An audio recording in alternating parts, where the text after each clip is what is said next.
Hello दोस्तों, कैसे हैं आप सब। उम्मीद करते हैं आप सभी अच्छे होंगे।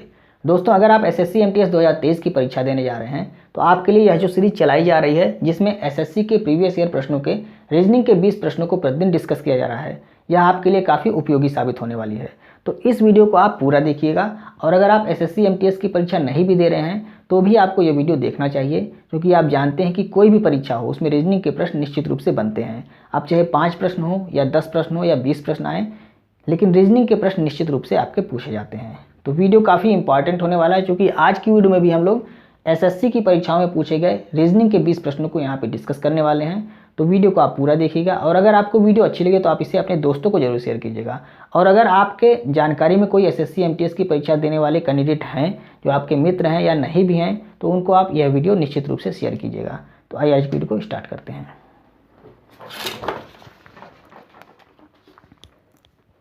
आज का पहला प्रश्न देखते हैं। पहला प्रश्न कह रहा है, दिए गए विकल्पों में से उस संख्या का चयन करें जो निम्नलिखित श्रृंखला में प्रश्न चिन्ह के स्थान पर आ सकती है। तो यहाँ पर देख लीजिए, यहाँ एक श्रेणी दी गई है। सबसे पहले इसका आप अंतर निकाल लीजिए। तो अंतर निकालेंगे, कितना हो गया यहाँ पे, यहाँ 2 हो गया। यहाँ पर देखिए तो यहाँ पे आपका 12 हो गया। यहाँ पे तो यहाँ पे आपका 46 हो गया। यहाँ से आपको कुछ नहीं मिल रहा है। अगर आप फिर से इनका अंतर निकालेंगे तो यहाँ पे 10 हो जाएगा। यहाँ पे कितना हो जाएगा, यहाँ पे हो जाएगा आपका 4 और ये आपका हो गया 3, 34 हो गया। तो भी कुछ नहीं मिल रहा है, मतलब अंतर से यहाँ पे काम नहीं चलने वाला है। अब यहाँ पे हमको कुछ दूसरा ही अप्लाई करना पड़ेगा। तो यहाँ देखिए क्या अप्लाई करना पड़ेगा। तो 6 से 8 हो गया है। कैसे होगा, तो अगर हम 6 में 1 से गुणा करते हैं, 6 में 1 से गुणा किए और प्लस में 2 करें तो 6 कम 6 और 2 8। अब 8 में हम क्या करते हैं, 8 में यहाँ पर 1 से गुणा किया था तो 8 में हम 2 से गुणा करते हैं और यहाँ पे हमने 2 ऐड किया था तो 8 में हम 4 ऐड करेंगे, यानी कि 2 अधिक ऐड करेंगे।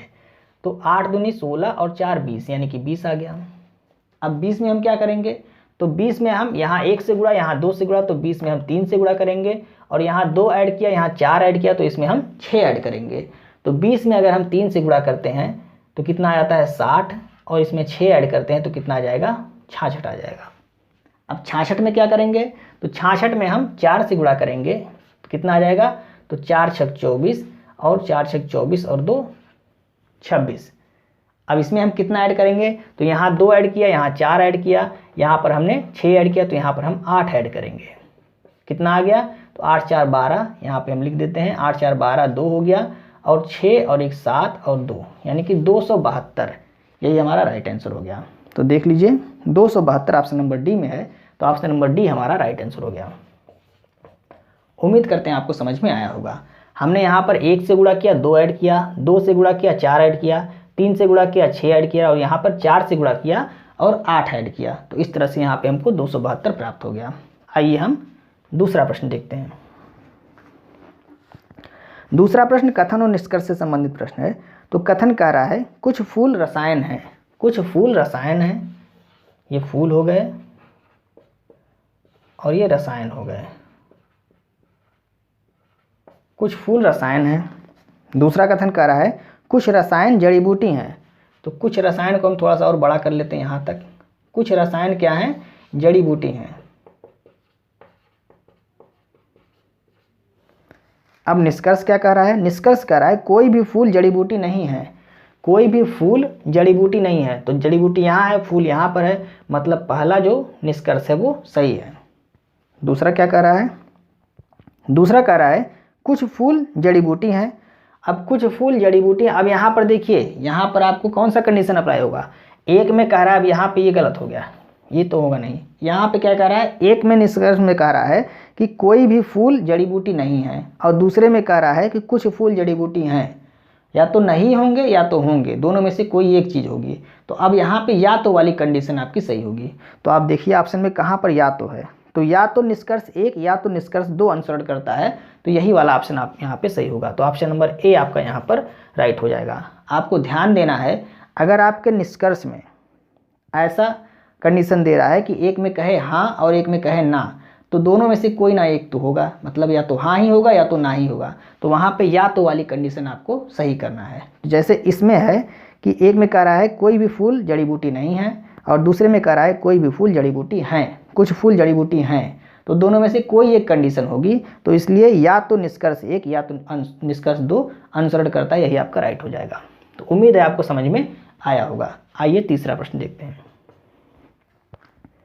तीसरा प्रश्न कह रहा है 5 मित्र श्रुति, श्रेया, अनूप, अंकित और किरण एक पंक्ति में दक्षिण की ओर मुंह करके बैठे हैं। ठीक है, हम बैठा लेते हैं।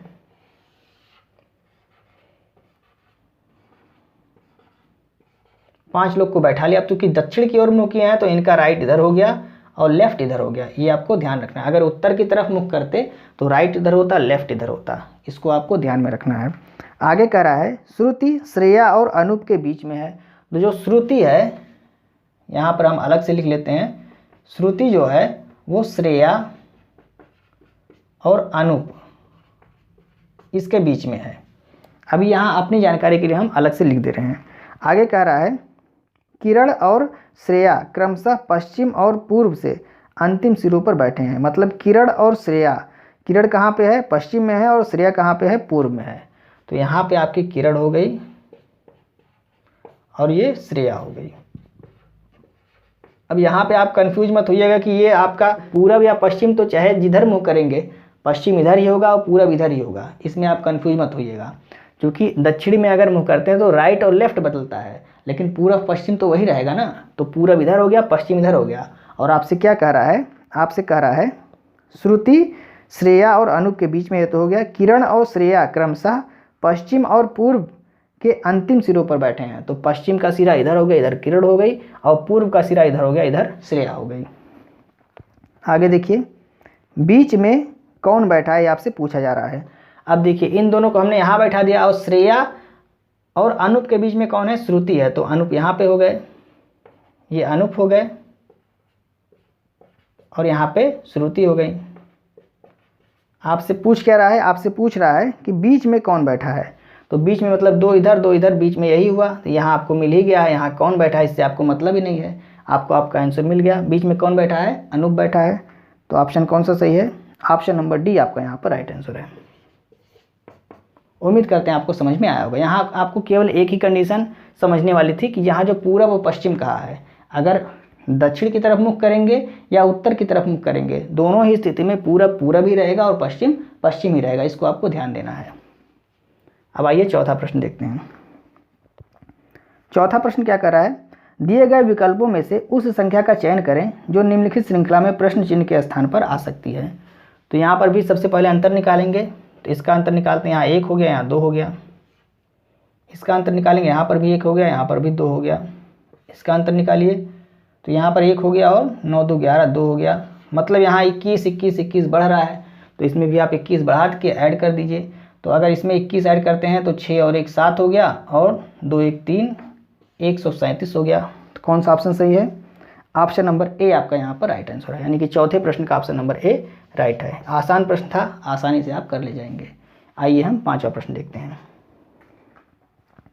पांचवा प्रश्न कह रहा है दिए गए विकल्पों में से उस अक्षर समूह का चयन करें जो निम्नलिखित श्रृंखला में प्रश्न चिन्ह के स्थान पर आ सकती है। तो यहाँ देखिए, यहाँ पे आपको बताना क्या आएगी, तो आप कोडिंग कर लीजिए इनकी। तो 2 हो गया, और यहाँ पे आपका कोडिंग कीजिए या ना कीजिए, यहाँ आप देखिए आसानी से आप समझ सकते हैं। बी है, बी का 2 होता है, 2 के बाद कितना हो गया? 6, एफ का 6 होता है, यानी कि 4 प्लस हो गया। फिर 6 के बाद कितना हो गया? 10, जे का 10 होता है, तो 6 4 10 प्लस 4 हो गया। 10 से 14 हो गया, प्लस 4 हो गया। 14 से कितना हो गया? 18 प्लस 4 हो गया। तो यहाँ पर भी प्लस 4 हो जाएगा। 18 4 22, 22 किसका होता है? वी का होता है। आपको हर जगह लिखने की जरूरत नहीं है, अभी हम लिख रहे थे क्योंकि आपको समझाना था। अब तो आप इतना प्रैक्टिस सेट कर चुके हैं कि आपको समझ में आ गया होगा। तो यहाँ पे कितना हो जाएगा? यहाँ पे 4 यानी कि वी आ जाएगा, 22 वी का होता है। देख लीजिए किसी ऑप्शन में वी है, तो वी आपका एक ही ऑप्शन में दिख रहा है। आगे आपको सॉल्व करने की जरूरत नहीं है, आपका ऑप्शन नंबर सी राइट हो जाएगा। 100% सी ही राइट होगा, और कोई ऑप्शन राइट नहीं होगा। आइए हम नेक्स्ट प्रश्न को देखते हैं, छठवां प्रश्न। छठवां प्रश्न क्या कर रहा है? कह रहा है उस विकल्प का चयन करें जो तीसरे शब्द से उसी प्रकार संबंधित है जिस प्रकार दूसरा शब्द पहले शब्द से संबंधित है।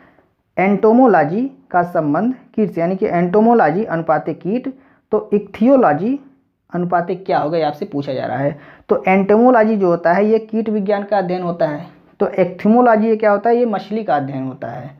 तो यहाँ पे आपका कौन सा ऑप्शन सही हो जाएगा? ऑप्शन नंबर सी आपका राइट हो जाएगा। छठवें प्रश्न का, मछली के अध्ययन को क्या कहते हैं? इक्थियोलॉजी कहते हैं। अब यहाँ पे एक ऑप्शन दिया हुआ है जीवाणु, तो जीवाणुओं के अध्ययन को क्या कहते हैं? तो बैक्टीरियोलॉजी जीवाणु के अध्ययन को कहते हैं। और आपका कौन सा ऑप्शन है?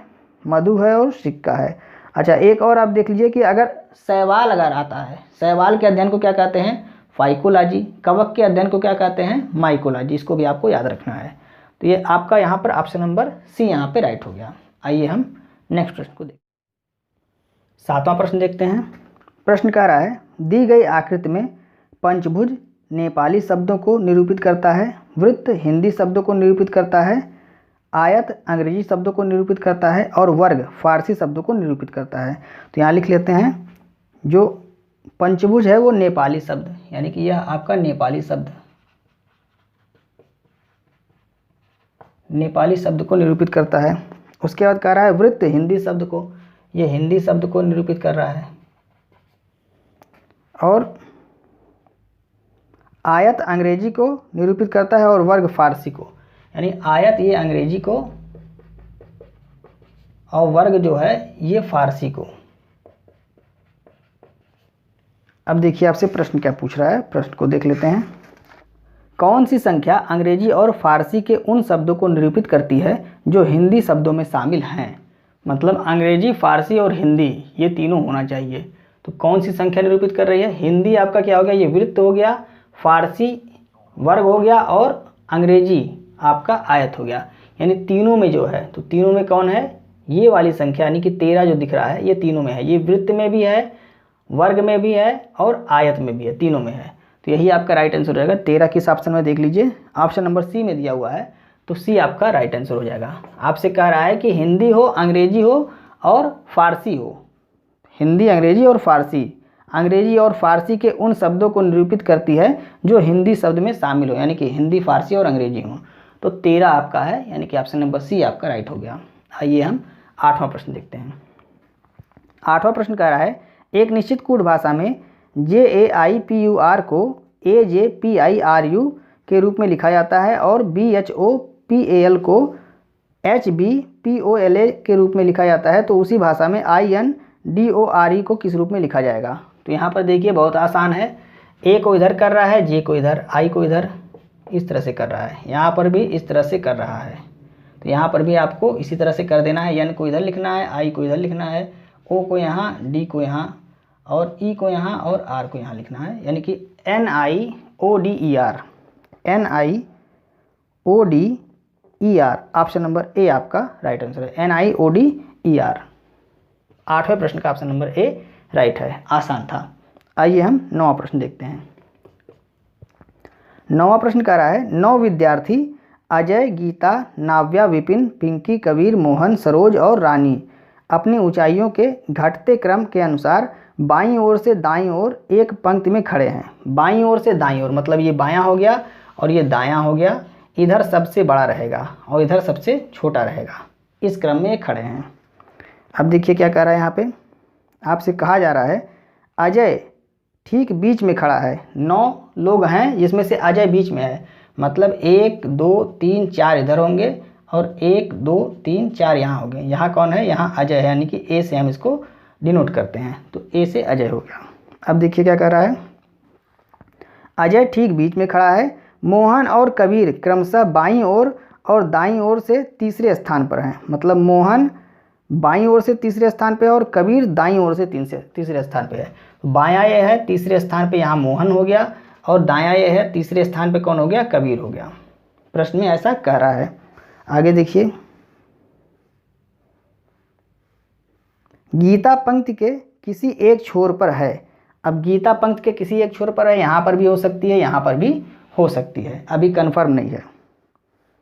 गीता पंक्ति के किसी एक छोर पर है। नाव्या अजय के बाईं ओर बिल्कुल बगल में है। नाव्या जो है वो अजय के बाईं ओर, बायां इधर है, अजय के बाईं ओर कौन है? यहाँ पे नाव्या हो गई,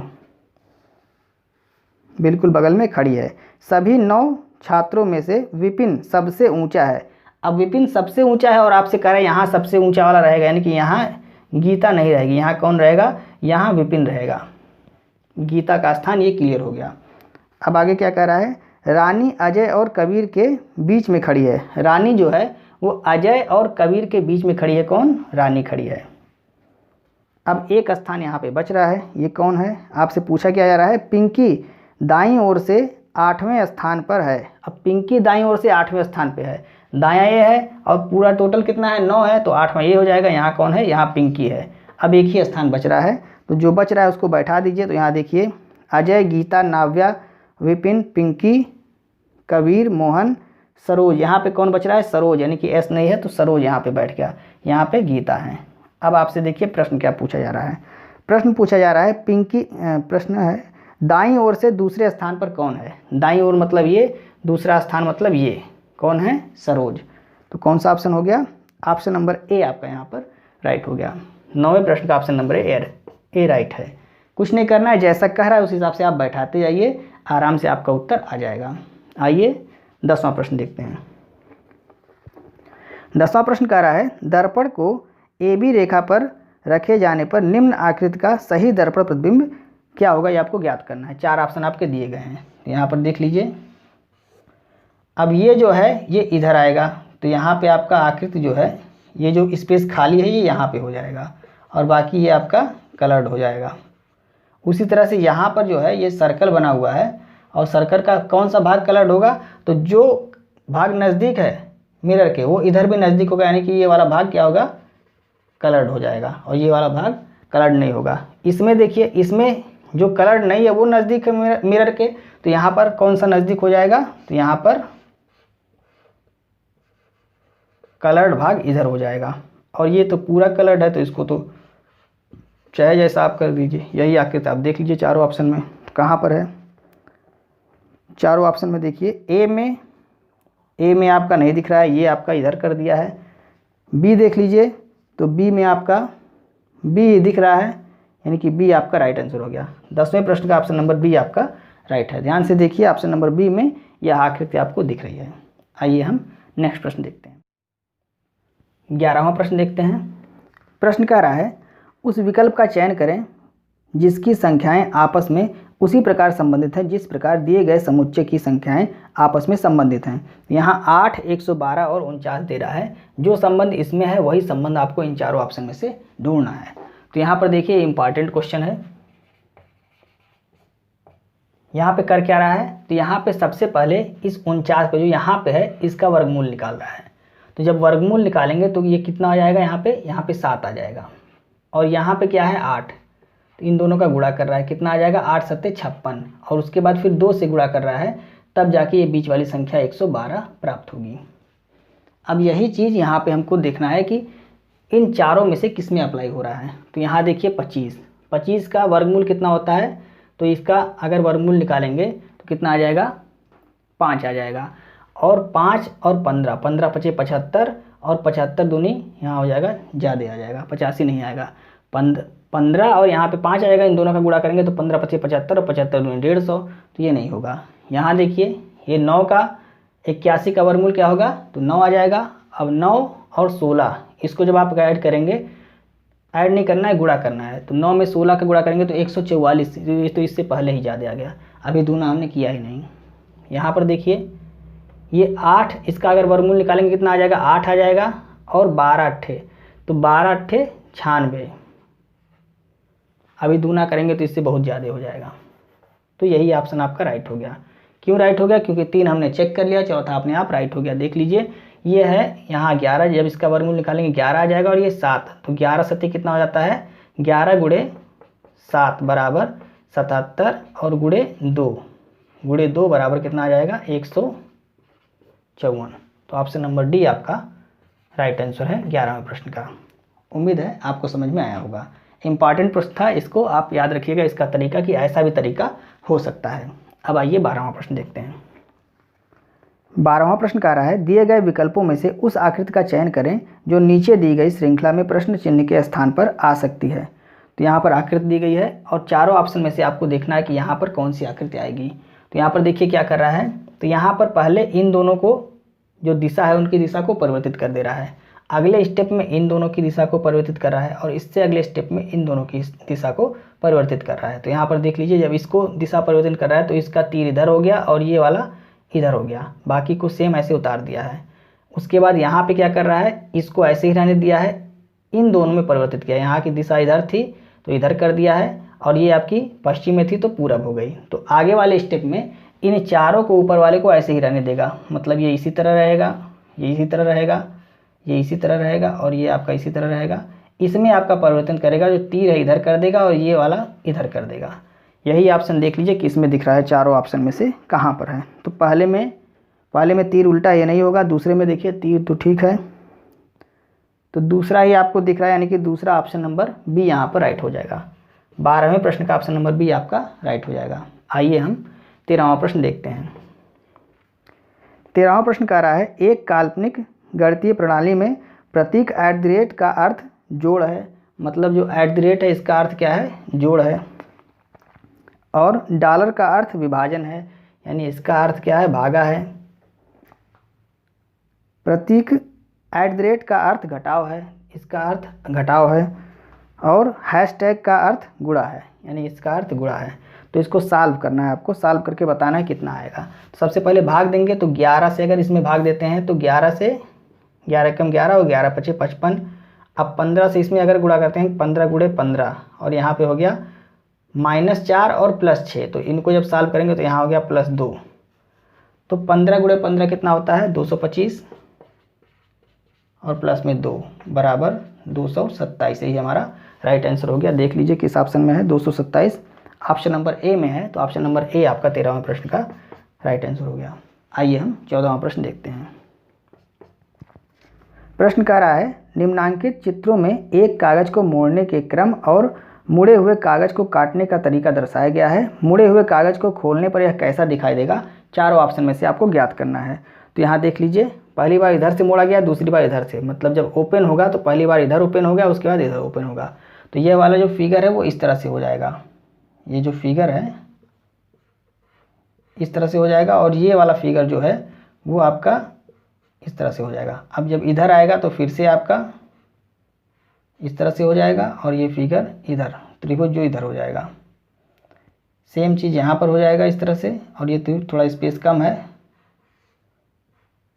इधर से हो जाएगा। तो देख लीजिए किस आकृति में दिख रहा है ऑप्शन में, तो ये पहले में नहीं होगा, दूसरे में आपका दूसरे में ही दिख रहा है, तो ऑप्शन नंबर बी आपका राइट हो जाएगा।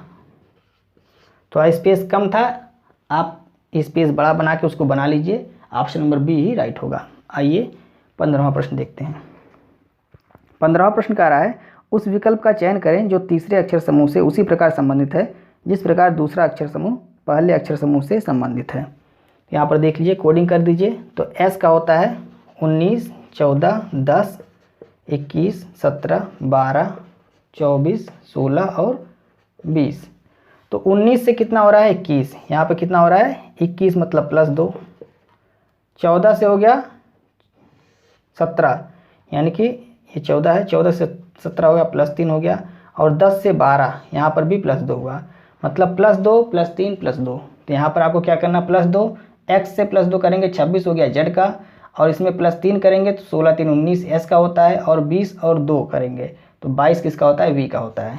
ZSV यही आपका राइट आंसर हो गया, ZSV ऑप्शन नंबर ए में दिया हुआ है, तो ऑप्शन नंबर ए आपका 15वें प्रश्न का राइट हो गया। उम्मीद करते हैं आपको समझ में आ रहा होगा। कोडिंग डिकोडिंग में आपको कोड पता होना चाहिए, आसानी से आपका उत्तर आ जाएगा। आइए नेक्स्ट प्रश्न, 16वां प्रश्न देखते हैं। प्रश्न कह रहा है, 75 विद्यार्थियों की एक कक्षा में 40 विद्यार्थी क्रिकेट में भाग लेते हैं, 28 विद्यार्थी हॉकी में भाग लेते हैं, और 12 विद्यार्थी क्रिकेट और हॉकी दोनों में भाग लेते हैं। वहीं 19 विद्यार्थी इन दोनों में से किसी भी खेल में भाग नहीं लेते हैं। कितने विद्यार्थी केवल हॉकी में भाग लेते हैं, आपको ज्ञात करना है। तो यहाँ पर देखिए, इसको हम वेन आरेख से सॉल्व करते हैं। 75 विद्यार्थी टोटल कितने हैं,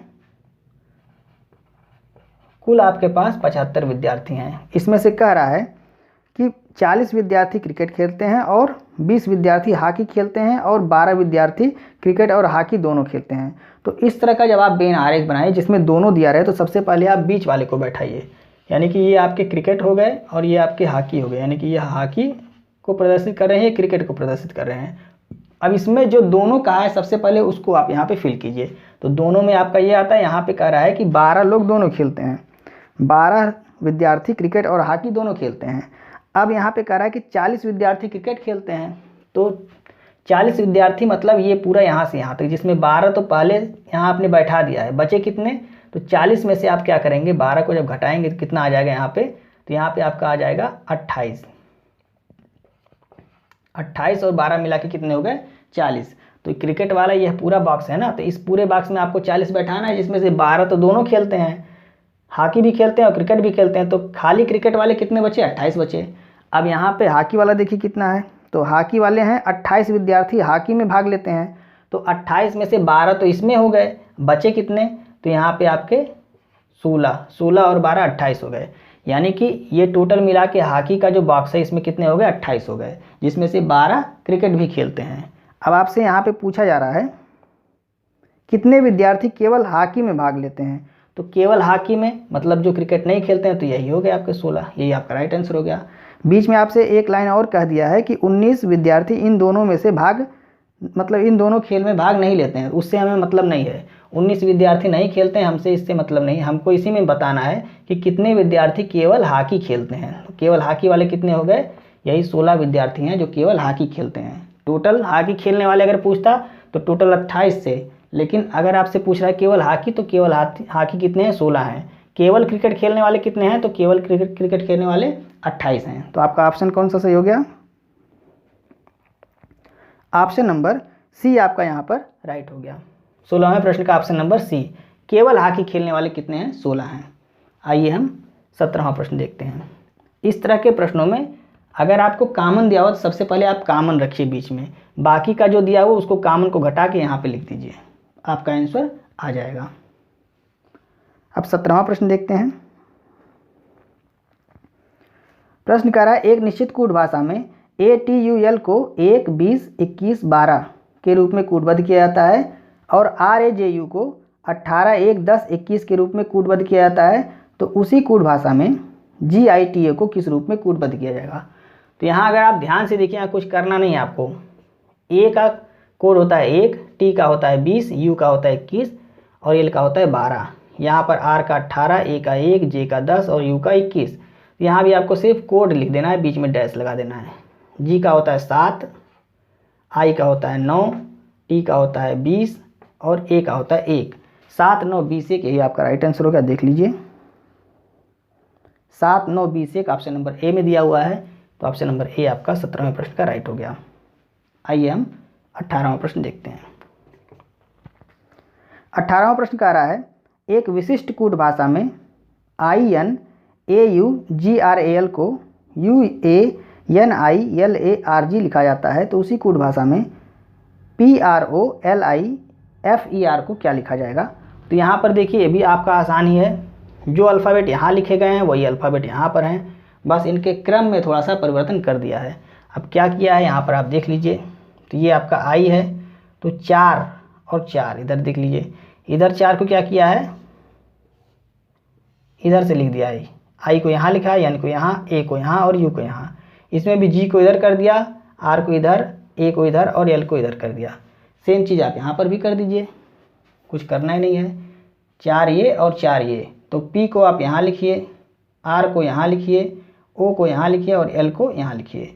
इसमें आप R को यहाँ लिखिए, E को यहाँ लिखिए, F को यहाँ लिखिए और I को यहाँ लिखिए, यही आपका राइट आंसर हो गया। LORP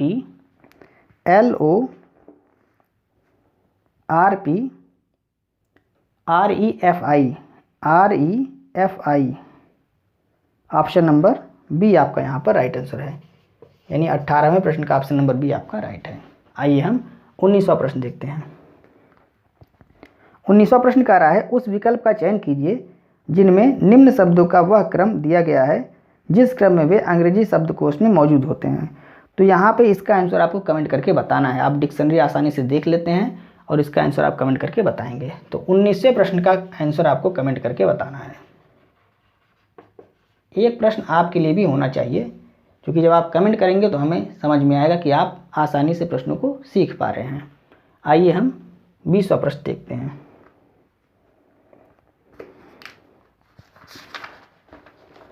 20वां प्रश्न कह रहा है दिए गए शीट को मोड़कर एक घन बनाया गया है इस प्रकार बने घन में Q अक्षर दर्शाने वाले फलक के विपरीत फलक पर कौन सा अक्षर होगा। तो यह आपका ओपन डाइस दिया हुआ है। जैसे डाइस आपने जो पढ़ा है तो ओपन डाइस दिया हुआ है, हमने आपको बताया था कि ओपन डाइस में विपरीत फलक कौन होते हैं, एक फलक को छोड़ के आपको यहाँ पे लिखना रहता है। यानी कि देखिए S का विपरीत क्या हो जाएगा, T हो जाएगा, एक फलक आपने बीच में छोड़ दिया। अब देखिए P का क्या हो जाएगा, अपोजिट R हो जाएगा, बीच में आपने एक फलक छोड़ दिया। और Q का अपोजिट क्या हो जाएगा, U हो जाएगा। आपसे यही पूछ रहा है Q का अपोजिट क्या होगा, तो Q का अपोजिट U होगा। ऑप्शन नंबर ए आपका यहाँ पर राइट आंसर है। 20वें प्रश्न का ऑप्शन नंबर ए राइट है।